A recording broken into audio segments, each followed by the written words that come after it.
The CEO waited alone every Christmas until a single mom and her daughter knocked on his door with cookies. Every Christmas Eve, Graham Elridge did the same thing. He stood by the tall window in his living room, scotch in hand, staring out at the quiet snowfall that blanketed the town of Snow Ridge, Vermont. The scene outside looked like something from a postcard, warm lights glowing from every house, smoke curling gently from chimneys, the faint sound of holiday music drifting through the crisp air. Inside his home, however, the silence was absolute. Graham's house was large, modern, and immaculately clean, every surface gleaming, every piece of furniture in perfect order. The tree in the corner was decorated with silver and white ornaments, elegant but cold. No presents sat beneath it. The fireplace was dark. The only sound came from the ticking of a clock and the occasional creak of old wood reacting to the cold. He stood still, his reflection cast faintly in the glass before him. The snow outside fell in thick, soft flakes, swirling in the glow of the street lamp at the end of the driveway. Somewhere down the road, someone laughed. A dog barked. Wind chimes jingled on a neighbor's porch. He had everything, on paper. At 35, Graham was the founder and CEO of one of the most successful health tech companies on the East Coast. His name was known in boardrooms and business magazines. In town, however, he was simply known as the man who lived alone in the big house on Pine Hollow Road. He did not attend the annual Christmas festival. He never joined the carolers. He did not wave from his porch. In Snow Ridge, where people still borrowed sugar and brought pies to new neighbors, Graham Elridge was a ghost in a tailored coat. And yet, every year, on Christmas Eve, he found himself here, by the window, waiting. For what, exactly, he could never explain. I do not know who I am waiting for, he thought. A stranger? A shadow? Or maybe just a sound that breaks the silence. Maybe even a miracle in the snow. He took a small sip of the scotch and set the glass back on the table without tasting it. Every detail of the evening seemed painfully familiar. The untouched dinner on the stove, the folded blanket on the arm of the couch, the single strand of lights on the tree that never blinked. All of it repeated like a ritual, year after year. All of it heavy with memory. Snow piled higher on the windowsill as the night deepened. Graham glanced at the clock. Almost 9 p.m. Another Christmas Eve nearly come and gone, just like the last, and the one before that. Still, he stayed by the window. Still, he watched. The ache in his chest was quiet but constant, not sharp, just ever-present, like a song you could not quite hear but could never stop feeling. And then, it came. A sound. Faint, but unmistakable. 3 short knocks on the front door. Graham turned sharply, unsure he had heard right. He stood frozen for a second. No one ever knocked on his door, certainly not on Christmas Eve. Another pause. Then the knock came again, this time a little louder, followed by the crunch of snow beneath small feet. He moved toward the door slowly, each step across the hardwood floor feeling heavier than the last. At the entryway, he hesitated before placing his hand on the brass handle. When he opened the door, the winter air rushed in, cold and fresh and startling. And there, on his front step, stood a young woman with pale blonde hair pulled neatly beneath a worn knitted scarf, snow clinging to the hem of her coat. Beside her, a little girl in a bright pink dress and white mittens held up a small box wrapped in red paper, her cheeks flushed from the cold. They both looked up at him, blinking against the falling snow. The girl smiled shyly. The woman opened her mouth to speak. Graham said nothing. He simply stared. They stood together on the porch, 3 strangers in the soft hush of Christmas night, snow swirling gently around them, just as the church bells in the distance began to ring. The woman smiled softly, her breath visible in the cold air. "Hi," she said. "I hope we're not interrupting anything." Graham stood in the doorway, uncertain. The little girl beside her tilted her head and held up a small box in her mittened hands. "We brought cookies," she said brightly. "We're giving them to our new neighbors." The woman gave a quiet laugh. "She insisted we deliver them tonight. Said Christmas cookies taste better when they're shared." Graham looked from the girl to the woman. Something about them felt completely out of place, and yet oddly right. "I see," he said finally. "We just moved in," she continued. "Down the street, blue house with the red door." She extended a gloved hand. "I'm Lila Hartwell, and this is my daughter, Poppy." The girl gave a small wave. "Hi." Graham realized he'd been standing silent too long. He cleared his throat and stepped aside. "Would you like to come in?" he asked. The words felt foreign on his tongue. Lila raised her brows slightly. "Are you sure?" He gave a small nod. "Yes, it's cold." Lila smiled, warmer this time. "Thank you." She guided Poppy inside, brushing snow from their coats. As Graham closed the door, something shifted. The silence in the house, once heavy, felt almost breathable. Poppy looked around wide-eyed, taking in the tall ceilings, the bare tree, and the warm light. "Wow," she whispered. "It looks like a castle." "It's just a house," Graham said softly. "But it's really, really quiet," she added. Lila smiled, but her eyes wandered thoughtfully over the space. No music, no scent of food, no sign of daily life. They followed Graham into the kitchen. Lila placed the cookie box on the counter while Poppy wandered to inspect the cupboards. "I hope you like chocolate chip," Lila said, opening the box. "We tried gingerbread, but someone got creative with the spices." Poppy giggled. "I thought it needed cinnamon and ketchup." Graham chuckled, genuinely. The sound surprised even him. "I'm glad you went with chocolate chip." Suddenly, Poppy sniffed the air and her eyes widened. "Is that hot chocolate?" she asked. Graham turned quickly. He had forgotten the pot warming on the stove. He moved to switch off the heat. "It is," he said. "Would you like some?" "Yes, please," Poppy said, bouncing slightly. He reached for the mugs. His hand paused over the usual stack, then moved to the back of the cabinet. He pulled out a pair of old ceramic cups, ivory with blue floral trim. Gently, he wiped the dust from their rims before pouring the cocoa. He handed one mug to Poppy, the other to Lila. She accepted it with a glance, brief but knowing. "This is really good," Poppy said after a sip. "I'm glad," Graham replied. She swung her legs under the chair, feet not quite touching the floor. "We've been bringing cookies to every house we can," she said. "Mom says it's our family tradition, even if it's just us two. It's something we started a few years ago," Lila added, "to teach her that giving is what makes the season feel like Christmas." Graham said nothing. He just watched Poppy sip cocoa from a mug that hadn't been touched in 6 years. There was something about her joy, her honesty, that reached into places heat and light never had. And for the first time in a very long time, Graham didn't feel like a stranger in his own home. The kitchen carried the same cold perfection that defined the rest of the house. Spotless countertops, minimal decor, and everything in its proper place. But tonight, something unexpected sat at the center of the table. A slightly cracked tray of homemade cookies, wrapped in parchment and tied with string. Graham placed 3 ceramic mugs of hot cocoa on the table, carefully sliding a napkin under the smallest one so Poppy's little hands would not burn. He moved with quiet precision, unfamiliar with the rhythm of hosting. They gathered around the table. Lila draped her scarf over the back of her chair. Poppy wiggled in her seat, legs swinging, her pink dress peeking out from under her coat. For a while, there was only the clink of spoons and the crunch of cookie crumbs. Outside, snow fell in a hush, blanketing the street in white. Poppy's eyes wandered to the small artificial Christmas tree in the corner, bare except for a pale star at the top. "Why is your tree sad, Mr. Graham?" she asked. Graham blinked. "Sad?" She nodded. "It looks like it has no one to play with." Lila chuckled softly. Graham, caught off guard, let out a dry, genuine smile.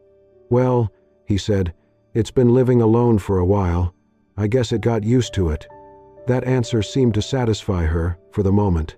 As Lila and Graham chatted about the town and the cafe where she worked, Poppy quietly slipped from her chair. Neither of them noticed right away. She tiptoed to the tree, untied the pink bow from her blonde hair, and carefully fastened it to one of the top branches. Then she pulled out a handful of brightly wrapped candies from her coat pocket and hung them across the lower branches. Finally, she tugged gently at the hem of her dress, unthreaded a thin piece of white lace, and draped it like a garland around the middle of the tree. "There," she announced, stepping back. "Now it has friends." Graham turned, startled. The little tree, once forgotten, now sparkled softly, clothed not in polished ornaments, but in the offerings of a 5-year-old girl. Lila stood beside him, covering her mouth, eyes glassy. Graham walked over. He knelt beside Poppy and gently adjusted the bough. "I think," he said softly, "this might be the happiest the tree has ever been." Poppy beamed. Lila looked at Graham, not as a mystery, not as the man alone in the big house, but as someone who had quietly opened his world to something fragile and real. Later, as the clock neared 10, Lila bundled Poppy into her coat and gloves. Snow had started to gather on the walkway. Graham walked them to the door. "Thank you for having us," Lila said. "It meant more than you know." "Thank you for coming," Graham replied. Just as Lila reached for the door, Poppy darted back. She threw her arms around Graham's waist and squeezed. Then she leaned up on tiptoes and whispered, "I left my bow on the tree, so tomorrow it won't look lonely." Graham stood still, eyes fixed on her as she skipped back to her mother's side. He watched them walk into the snow, their figures slowly fading down the hill. Inside, the cocoa mugs remained on the table. The air still held the warmth of laughter, and across the room, on the once-forgotten tree, the soft pink bow fluttered gently in the heat from the vent. It was the first thing someone had left behind in his home in years, and the first thing that had not been taken back. The snow did not melt for weeks. The town of Snow Ridge remained blanketed in white, its streets lined with icicles and windows frosted in lace. But for Graham Elridge, something had changed since that night. The silence in his home still lingered, but it no longer felt hollow, just quiet, like a room waiting to be filled. And then, gently, his routine shifted. It began with morning walks down Main Street. Then came short visits to the local bakery where Lila worked part-time. The first time he stopped in, she looked surprised, pleasantly. He ordered coffee and a croissant, thanked her, and left.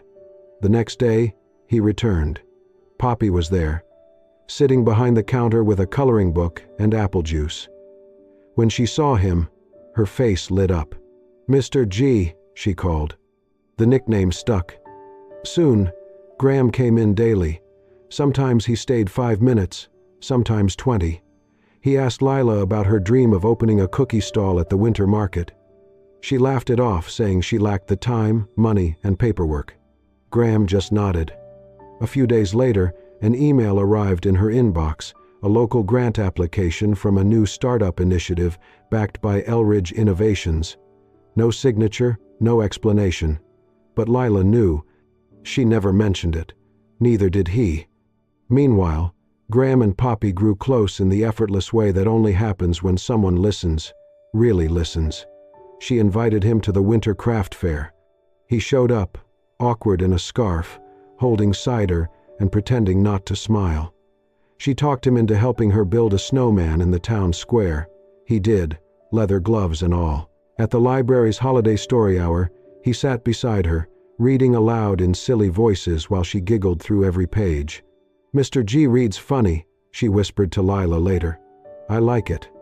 Still, something unspoken hovered between Graham and Lila. Their connection was warm but cautious. They laughed easily but moved carefully. He never pushed. She never assumed. Then one day, in the bakery, Graham cleared his throat and asked, "If you're free, maybe you and Poppy would like to come over for dinner." Lila raised a brow. "Are you cooking?" He smiled, sheepish, attempting to. She glanced at Poppy, who squealed, "Yes." That Friday evening, the air was crisp with pine and chimney smoke. Graham's home looked different. The tree in the corner still stood, but now it wore Poppy's candies and pink bow. A few handmade paper snowflakes dangled in the window. Lila arrived carrying Poppy's backpack and a bottle of wine. She stopped short as a warm, spiced scent reached her from the kitchen. "Is that cinnamon?" she asked. Graham appeared in the doorway, apron over his sweater. "And nutmeg. I hope I didn't ruin it." He led them to the dining table, where 3 plates were set with mismatched silverware. In the center was a tray of galettes de pommes, small French apple tartlets. Lila stared, eyes wide. "I mentioned these once," she murmured. "My mom used to make them when I was little. I haven't tasted them in years." Graham gave a small shrug, not quite meeting her eyes. "You said they were your favorite. I thought I'd give it a try." She stood frozen, touched beyond words. Then, quietly, she placed the wine on the counter, stepped forward, and wrapped her arms around him. It was not romance, not yet, but it was something deeper than politeness. When she pulled back, her voice trembled. "I don't know what to say." "You don't have to," he said. In the kitchen, Poppy had already grabbed a tartlet and was humming a Christmas tune, slightly off-key, as she licked cinnamon from her fingers. Lila blinked away tears. Graham turned back toward the oven, giving her a moment of privacy, pretending not to notice. But something unspoken lingered in that small, glowing kitchen. It was not just kindness, not just comfort. It was the beginning of something neither of them had dared to name. Something that, for the first time in a very long time, felt a little bit like home. The following week, winter deepened. Snow blanketed the sidewalks like powdered sugar, and the town moved in slow, muffled rhythm. Most evenings, Graham walked Lila and Poppy home after dinner or cocoa, and though they spoke often, the truest moments came in the quiet, when neither tried to fill the silence. One night, after Poppy had fallen asleep on the rug with a book across her chest, Lila tucked a blanket over her and looked toward Graham. He sat in the armchair, turning a mug between his hands. "She adores you," Lila said softly. He smiled faintly. "I adore her too." They let the silence stretch, a kind of peace that invited truth when it came. "You're good with her," Lila said. "Most men wouldn't know how.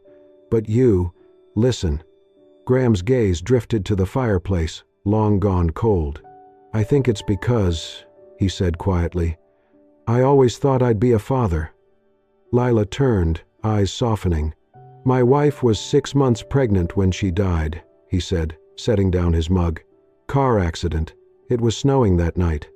The words came without decoration, just the truth, stripped bare. "I was supposed to meet her for dinner. She was late. I was annoyed, then worried, then came the call." Lila said nothing. She only listened. "They didn't save the baby," he continued. "A boy.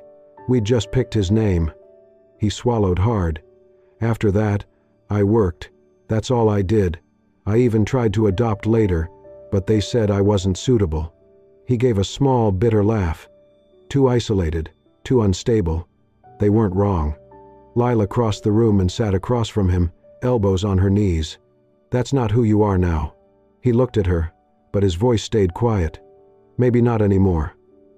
She hesitated, then spoke, almost to the floor.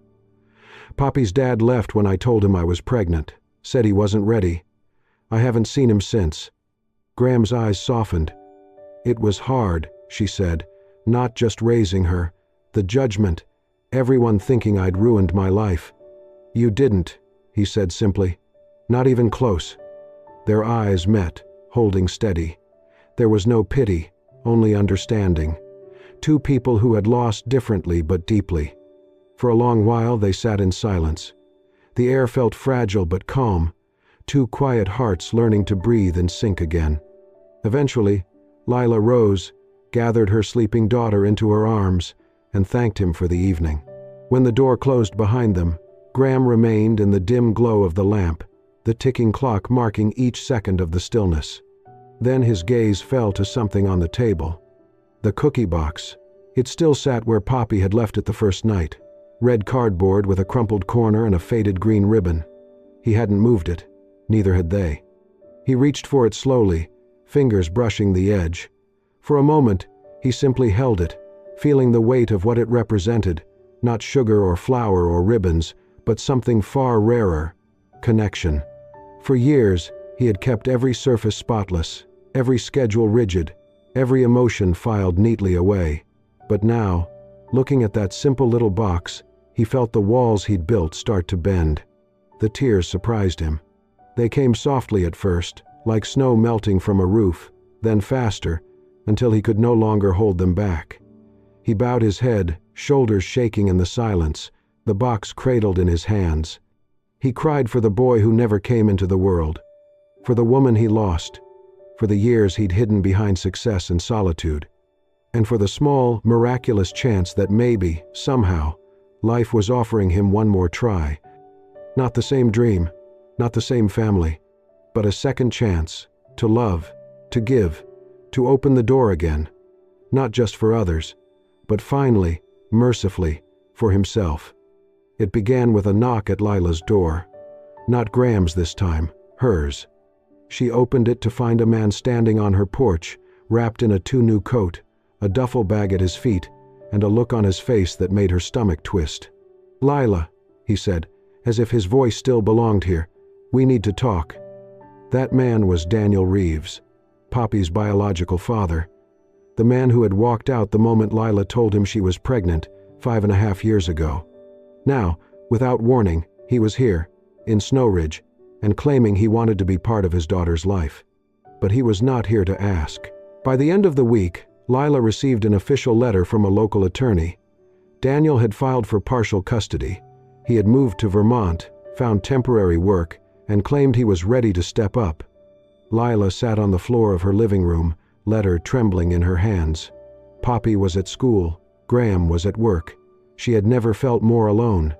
She could not afford a lawyer, and worse, some part of her still carried that old shame, that echo of people whispering she was irresponsible, unstable, too young, too alone. Daniel had money now, charm, a good haircut. In court, he could spin any story he wanted. When she told Graham that night, her voice barely rose above a whisper. He listened without interruption, then gently set his mug down and asked, "Do you want me to help?" Lila hesitated. She looked down at her hands, unable to meet his eyes. "I do not want to take advantage of you," she said. "This is not your responsibility.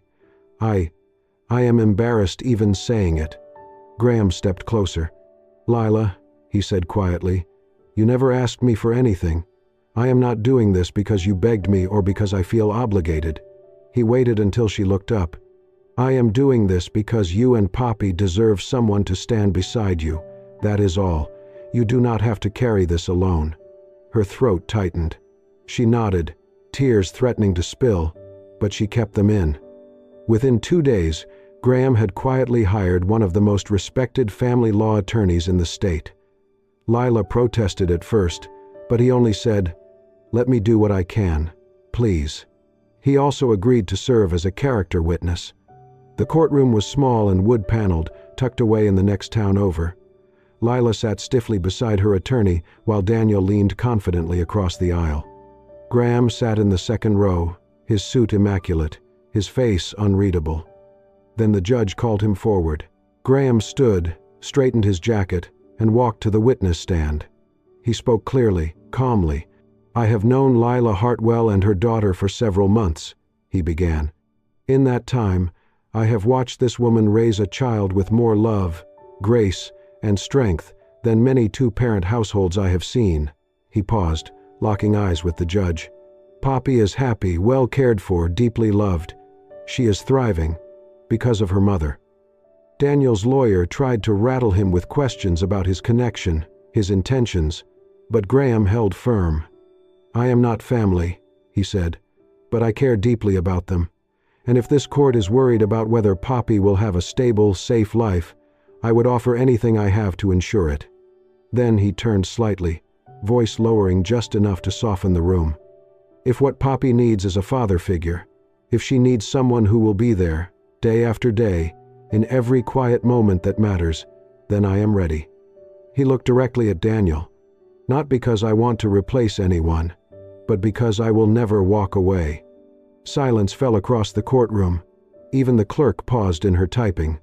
Lila sat frozen, tears streaking her cheeks now, her hand clutched over her heart. In that moment, The man who once locked the world out had just opened it wide, and everyone in that room could feel it. 1 year later, Snow Ridge looked just as it always did in December. Quiet streets lined with wreaths, strings of white lights glowing beneath layers of frost, and pine trees wrapped in red ribbon outside every shop. But the house at the end of Pine Hollow Road was different now. Inside, the once cold walls echoed with laughter. Wrapping paper littered the living room floor, ribbons trailed under the coffee table, and a faint, sweet scent of freshly baked cookies hung in the air. "Careful with the frosting, Poppy," Lila called from the kitchen sink, laughing. "I am being careful," Poppy shouted back from the table, her face dusted with flour, a pink apron tied over her dress. "This one is for Mr. G. I want it to look like a Christmas tree, not a blob." Graham entered the room just in time to hear that, still brushing snow from his coat. He paused in the doorway, smiling to himself. "Hey," he said, hanging the coat on the rack. "What are we turning into a blob this time?" Poppy grinned and held up a green-smeared cookie that vaguely resembled a tree. Graham stepped closer and knelt beside her. "It's perfect," he said. Poppy beamed. "I made it with extra icing, because I know you always say you don't want any, but then you eat mine anyway." Graham pretended to gasp. "You have cracked my secret." Lila handed him a warm mug of cider, brushing flour from his shoulder. "Welcome home," she said. He looked at her then, really looked at her. Her golden hair pulled up in a loose bun, sleeves rolled, cheeks flushed from the oven's heat. This was the version of her he loved most. Not that he had ever said it out loud. Neither of them had. They did not need to. Everyone in town knew. The way Graham walked beside her at the winter market, holding Poppy's handmade crafts like they were priceless treasures. The way Lila always saved him the last piece of cranberry scone at the bakery, even when it sold out.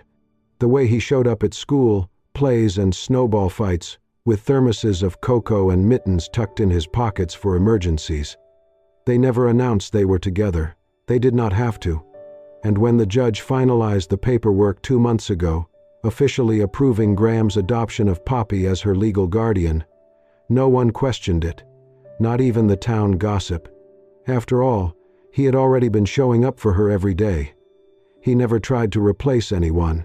He just became what she needed. And she filled every silent room he used to live in. Now, the living room was scattered with toys and music. A stack of Christmas books waited on the couch. The small artificial tree that once stood bare now overflowed with mismatched ornaments, some store-bought, most made by Poppy's hands. One still held the pink bow she had left behind that very first night. As dusk settled and the snow began to fall again, Graham opened the front door, letting in a gust of cold air. "Where are you going?" Lila asked from the kitchen. He turned and grinned. "Just checking." "For what?" He looked out across the quiet street, lights twinkling in windows, and said, "Just wanted to see what it feels like when the doors open." He paused, then looked back at her and Poppy, flower-covered and glowing in the kitchen light. "Turns out," he added, "it feels a lot like home." The Christmas tree this year was nearly twice as tall as the one from last year. It brushed the ceiling with its twinkling star, every branch decorated with handmade ornaments, candy canes, and little hearts cut from red and green felt. Lila stood back with her arms folded, watching the lights flicker across the room. Poppy had gone overboard, as usual, with glitter and glue, and Graham had let her, also as usual. Now, the three of them stood together in the living room, bathed in the soft golden glow of the tree and the crackling fire. Snow was falling gently outside. Through the tall windows, flakes clung to the glass, blurring the edges of the world in white. Poppy leaned against Graham's side, her hand tucked in his. She wore her favorite pink holiday dress, the one with the satin ribbon tied in the back, and carried a tray of warm cookies with careful concentration. Lila stepped closer, slipping her hand into Graham's free one. She looked up at him, her voice low and full of meaning.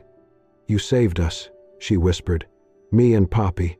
You gave us back something we never thought we'd have again." But Graham shook his head, gently tightening his fingers around hers. "No," he said. "You two saved me. His gaze dropped to Poppy, who was now humming a carol under her breath, adding one last cookie to the tray. "I didn't know what a family was supposed to feel like," he continued. "Not really. Not until I opened that door and found you both standing there." Lila's eyes glistened. Graham turned to Poppy and knelt down so they were eye to eye. She smiled at him, soft and sweet, with powdered sugar still dusted on her cheek. "From now on," he told her, "every Christmas, I'll be the one knocking on the door first. Just to remind you how much I love walking through it." Poppy's face lit up. She leaned forward and kissed his cheek, then carefully picked up the tray of cookies again. "Time to knock," she declared proudly. Graham opened the front door, letting in the crisp night air. The world outside was hushed, glowing with lights and the faint sound of bells from the church tower downtown. The little girl in the pink dress stepped onto the porch, holding the tray steady. Then, with a giggle, she turned and knocked gently, once, twice, 3 times, on their own door. Lila laughed. Graham smiled.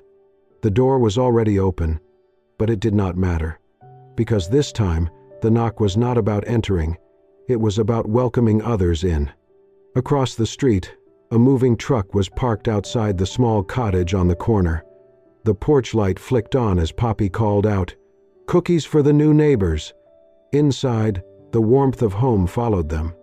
Lila, Graham, and Poppy stood arm in arm under the porch light as the snow continued to fall, catching in their hair and eyelashes, soft as breath. The church bells rang again. 12 chimes. Midnight. Christmas Day. Graham looked down at the 2 people beside him, their laughter, their light, their love, and for the first time in many years, he felt the peace he had once believed he would never find again. They stepped back into the house, leaving the door open behind them. And for just a moment, under the falling snow, it seemed as though the whole world paused to listen. Then, in the softest hush, came the sound of 3 hearts beating in rhythm, and the quiet promise of a life just beginning. And that was the story of the CEO who waited alone every Christmas. A quiet tale of love, loss, and the miracle of second chances. If it touched your heart, made you smile, or brought a tear to your eye, hit the hype button to show your support. And don't forget to subscribe to Soul-Stirring Stories for more emotional, heartwarming tales that remind us, even in the coldest seasons, hope still knocks. Thanks for watching. Until next time, stay warm, stay kind, and keep believing.